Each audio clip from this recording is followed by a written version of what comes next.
تمہاری آنکھیں جو خیانت کر رہی وہ دیکھ رہا ہے، جو تمہارے دلوں میں خیالات گزر رہے ہیں اور چھپا رکھا ہے تم نے وہ بھی مولا دیکھ رہا ہے۔ تم مجھ سے نہ ڈرو، نہ یہاں مولوی مولاناؤں کی باتوں سے۔ کیا تمہارا رب تعالیٰ کی ذات سے بھی یقین اٹھ گیا؟ کیا اللہ کی ذات سے بھی بھروسہ ختم ہو گیا؟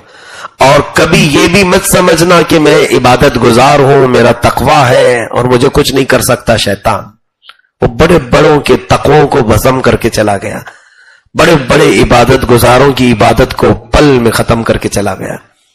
اور بنی اسرائیل کی وہ بات مجھے یاد آتی ہے، ایک بہت ہی بڑا عبادت گزار، اس کی عبادت اتنی مشہور تھی کہ وہ اپنے صومعہ سے، جہاں اس کی عبادت گاہ تھی، اس سے پوری زندگی پر باہر نہیں نکلا۔ اس کی عمر اس وقت 40-45 کے قریب کچھ تھی۔ سارے لوگ اس کے وسیلے سے دعا مانگتے تو بارش ہوتی تھی، وہ اتنا عبادت گزار تھا۔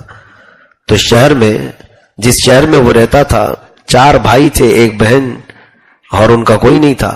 وہ چاروں بھائی تجارت پر جا رہے تھے۔ انہوں نے سوچا کہ یہ جوان بہن ہے ہماری، کہاں چھوڑ جائیں؟ تو انہوں نے کہا ایک ہی بندہ ہے جس پر بھروسہ ہو سکتا ہے، وہ ہے وہ عابد شب زندہ دار، وہ پرہیزگار، وہ متقی۔ تو اس عابد کے پاس آئے، انہوں نے کہا ہم تجارت کے لیے جا رہے ہیں اور آپ ہماری بہن کا صرف خیال رکھیں، وہ اپنے گھر میں رہے گی، اس کو وقت پہ آپ کسی طرح کھانا پہنچا دیں۔ پیسہ بھی دے دیا اور وہ لوگ تجارت پر نکلے۔ اب اس پرہیزگار شخص نے، یہ متقی عبادت گزار شخص نے روزانہ وقت پر کھانا پہنچانے کا کام لیا تھا۔ یہ بھی مخلوق کی خدمت تھی، پہنچوا دیتا تھا اس لڑکی کے گھر۔ ابلیس لعین ایک بزرگ کی شکل میں آیا اور اس پرہیزگار شخص سے کہا کہ وہ تنہا گھبراتی بہت ہے، میں اس کے گھر گیا تھا، میں اس کا چاچا لگتا ہوں، وہ بہت گھبراتی ہے، کبھی کبھار آپ اس کا دل رکھنے کے لیے بات کر لو تاکہ اس کے بھائیوں نے جو امانت آپ کے پاس رکھی وہ بیمار نہ ہو جائے۔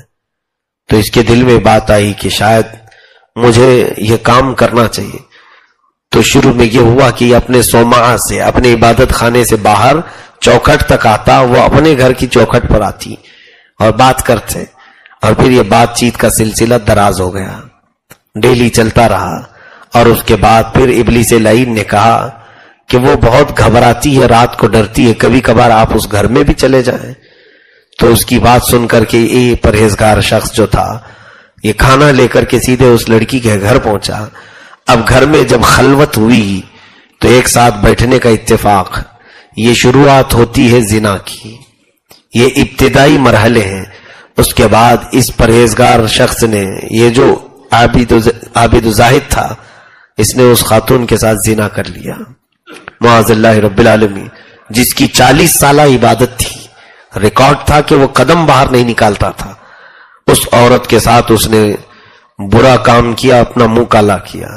اس کے بعد جب وہ حاملہ ہو گئی تو اب اس کو ڈر لگا کیا کیا جائے۔ وہی ابلیس لعین بزرگ کی شکل میں آیا اور کہا ارے یہ تو بہت برا ہوا ہے آپ کے ساتھ، پورے علاقے میں تمہاری کیا عزت ہے، تمہارا کیا مقام ہے، اور پھر اس کے بھائی اگر آئیں گے تو کیا جواب دو گے؟ ایک ہی راستہ ہے، اس کو قتل کرو اور دفن کر دو، پتہ ہی نہیں چلے گا۔ جب وہ آئیں گے تو کہنا بیمار ہوئی تھی، مر گئی، میں نے دفنا دیا ہے۔ تو اس نے سوچا کہ یہ صحیح بات ہے۔ ایک رات گیا، یہ جا کر کے اس سوئی ہوئی حاملہ لڑکی کو قتل کر دیا جس کے پیٹ میں اس کا بچہ پل رہا تھا۔ گھر کے اندر ہی ایک گڑھا کھود کر اس خاتون کو اس نے دفن کر دیا، زمین برابر کر دی، اور پھر آیا اپنی عبادت میں مصروف، جیسے کہ کچھ کیا ہی نہیں تھا۔ شیطان نے یہ اتنا بڑا کام اس سے کروا لیا۔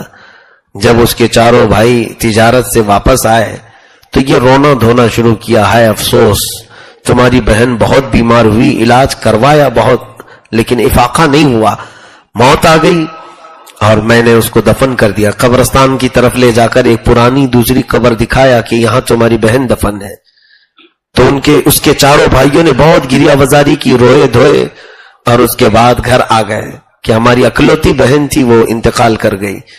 بعد میں پھر وہی ابلیس لعین وہ چاروں بھائیوں کے پاس جاتا ہے اور کہتا ہے کہاں ہے تمہاری بہن؟ کہا وہ انتقال کر گئی۔ کہاں ہے؟ کہا قبرستان میں۔ کہا وہ عابد جھوٹ کہتا ہے، وہ